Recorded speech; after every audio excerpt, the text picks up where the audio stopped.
Quand la porte-parole de la Fondation des femmes sera avec nous sur ce plateau dans une enquête, cette fondation révèle comment les femmes victimes de violences sont abandonnées par l'État. Pourquoi? À cause des coupes budgétaires, justement, à tous les niveaux. On regarde quelques chiffres éloquents commentés par Hilal El Aflahi. Des structures en détresse et des femmes en danger.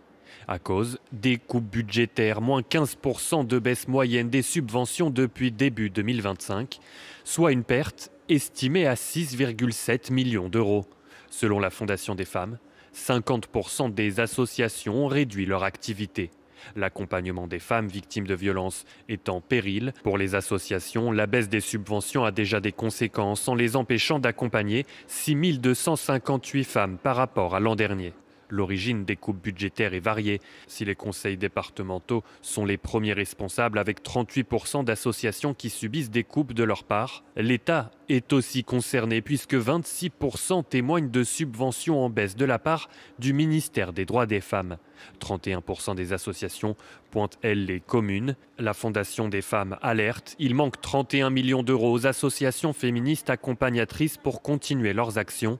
L'État consacre 184 millions d'euros à la lutte contre les violences faites aux femmes, soit 0,04% de son budget. Bonjour Laura Slimani, merci d'être avec nous sur ce plateau. Vous êtes directrice des projets pour la Fondation des femmes.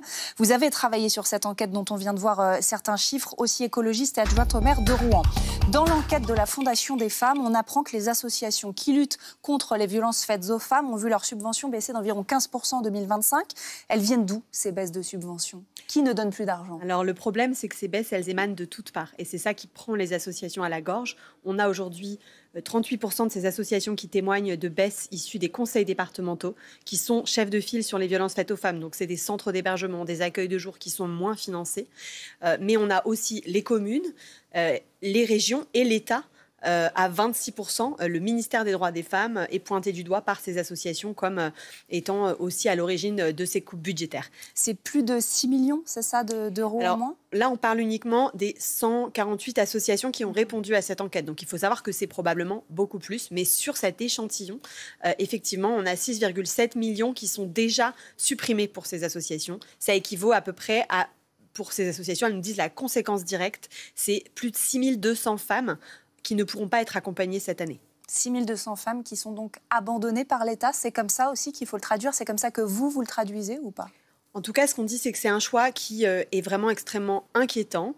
Il est aussi, de notre point de vue, incohérent avec la dynamique positive qui avait été enclenchée depuis 2019 et le Grenelle des violences conjugales.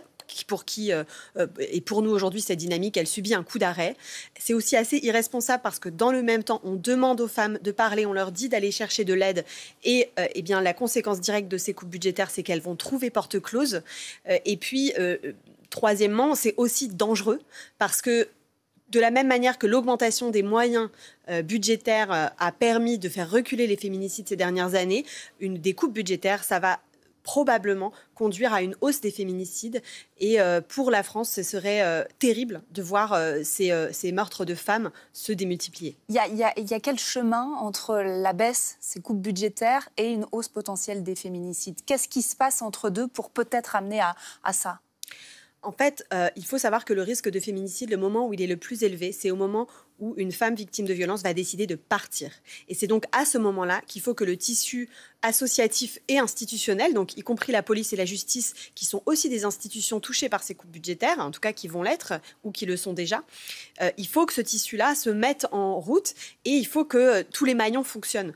Or, si vous appelez une association mais que le téléphone ne répond pas ou que vous devez attendre 3 semaines avant d'avoir un rendez-vous, vous êtes en danger. Si vous appelez une association pour avoir un hébergement mais qu'il n'y a pas de place d'hébergement, vous êtes en danger.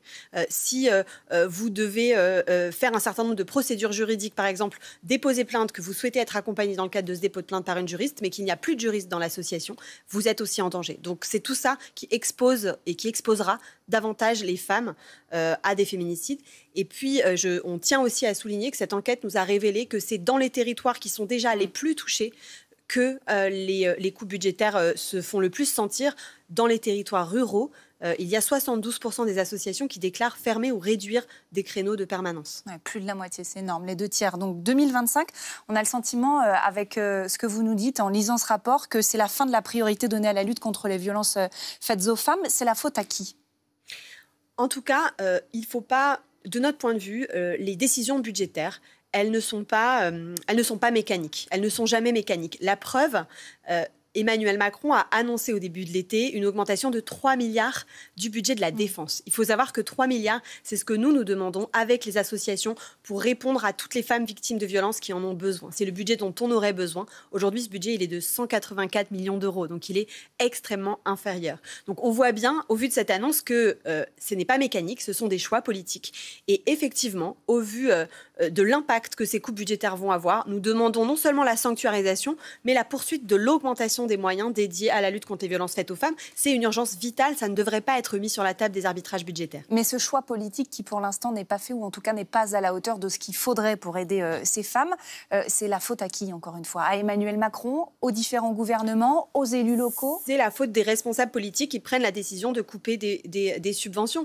Donc effectivement, les collectivités aujourd'hui qui font ce choix-là, même si elles ont des difficultés financières, et nous l'entendons, elles ne doivent pas couper des budgets qui sauvent des vies. C'est vraiment ce qu'on demande, et il faut sanctuariser cela. Ça doit être aussi une décision prise au plus haut niveau de l'État, au niveau du président de la République, du Premier ministre, du ministre des Budgets, évidemment de la ministre des Droits des Femmes. On interpelle toutes ces personnes et on fait aussi appel aux dons du grand public, à la générosité du grand public, parce qu'il y a urgence. Donc nous avons lancé une campagne de dons disponible sur fondationdesfemmes.org, et on invite toutes et tous à se mobiliser, parce qu'un don, 2 dons, ça peut permettre à une association de maintenir une permanence, de réouvrir une ligne d'écoute, de réembaucher une juriste ou une psychologue, et ça peut vraiment faire la différence demain pour des centaines de femmes. Est-ce que, très rapidement, cette campagne de dons et le travail que vous faites au quotidien avec la Fondation des femmes, parce que votre travail, c'est de récupérer les dons et de les redistribuer aux Exactement. associations, est-ce que ça peut pallier les coupes budgétaires ?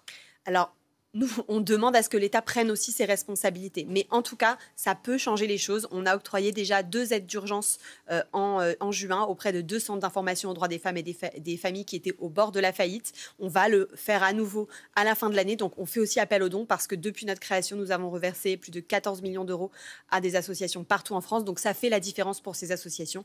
Même si ça ne suffit pas, il faut que l'État prenne ses responsabilités. Merci beaucoup Laura Slimani d'avoir été avec nous pour nous parler de votre enquête et de cette urgence à agir pour lutter contre les violences faites aux femmes.